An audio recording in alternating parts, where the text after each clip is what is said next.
Démarrons avec Focus House, le titre foncier. Quels sont les documents qui constituent le dossier qui entre dans la procédure? Quel est le processus d'obtention du carnet rose? Tentative de réponse avec Tommy Tamo. La réglementation ou la loi définit le titre foncier comme la certification officielle de la propriété foncière. C'est le document ultime et exclusif qui vous donne tout droit de jouissance à la propriété foncière. Comme illustration, il vous sera impossible d'obtenir un permis de bâtir si vous n'avez pas de titre foncier.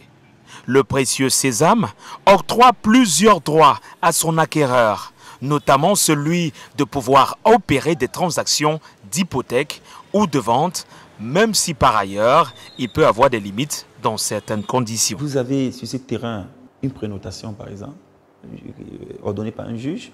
Peut-être votre terrain disputé par une autre personne et le juge demande de susseoir d'abord aux transactions qui sont dans ce terrain. À ce moment-là, vous imaginez bien que vous ne pouvez plus en faire ce que vous voulez, ou alors vous êtes frappé par une déclaration d'utilité publique, c'est-à-dire que l'État a un intérêt public ou alors un grand investissement à faire passer. Obtenir un titre foncier nécessite de remplir plusieurs conditions. Au bout de la chaîne, un processus bien établi, avec en scène plusieurs services entrant dans l'élaboration du fameux carnet rose. De prime abord, il faut dire qu'il y a plusieurs procédures liées à l'obtention du titre foncier. Il faut dire qu'il n'y a pas une procédure pour l'obtention du titre foncier au Cameroun. Il y a des procédures. Les procédures étant étroitement liées à la nature juridique du terrain. À cet effet, il y a 3 cas possibles. Le domaine national relevant des terrains non titrés mais appartenant aux communautés coutumières. Le domaine privé, ceux des terrains ayant un titre foncier mais pouvant être mutés en cas de vente. Et le domaine public au privé de l'État. En ce qui concerne les terrains non titrés appartenant aux communautés, la première condition est de s'assurer de votre nationalité.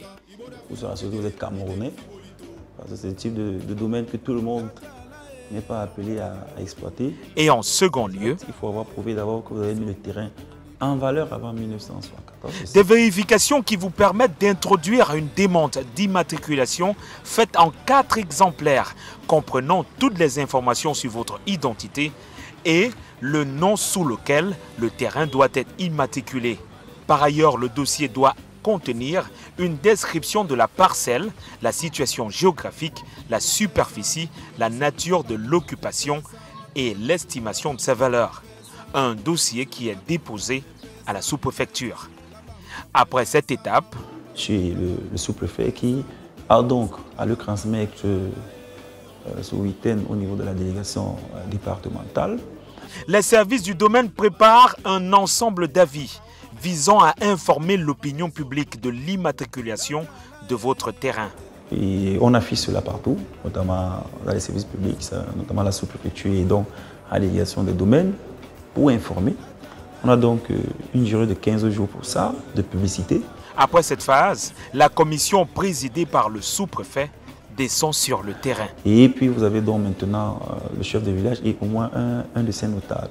Cette commission borne le terrain et s'ensuit la signature du procès verbal dit technique, qui donne accès à une autre phase de la procédure. Comme vous le savez déjà, il faut aller voir un notaire.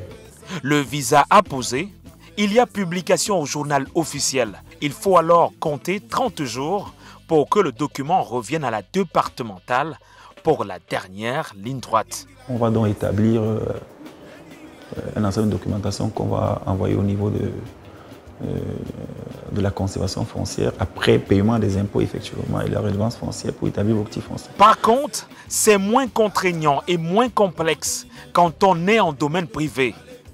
Il y a déjà un titre foncier, maintenant il faut le muter ou le morceler. Vous avez des frais à payer au niveau des recettes domaniales. C'est bien ce dernier qui passe aux vérifications de l'authenticité du document. Et est-ce que le dossier est bien monté ou n'est pas bien monté? Le dossier cette fois-ci comprend une demande timbrée, un plan du terrain visé par les services du cadastre, l'acte notarié et la copie du titre foncier initial. Des démarches encadrées par le décret numéro 76-165 du 27 avril 1976, modifié et complété par le décret numéro 2005-481 du 16 décembre 2005. Le même décret donne la possibilité à tous les Camerounais sans distinction d'âge et de sexe d'avoir accès à la propriété foncière.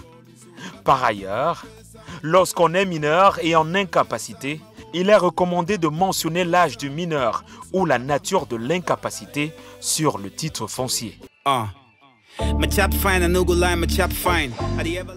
zone urbaine, c'est 10 francs par mètre carré dans zone urbaine. Et minimum à prévoir, c'est 5 000 francs.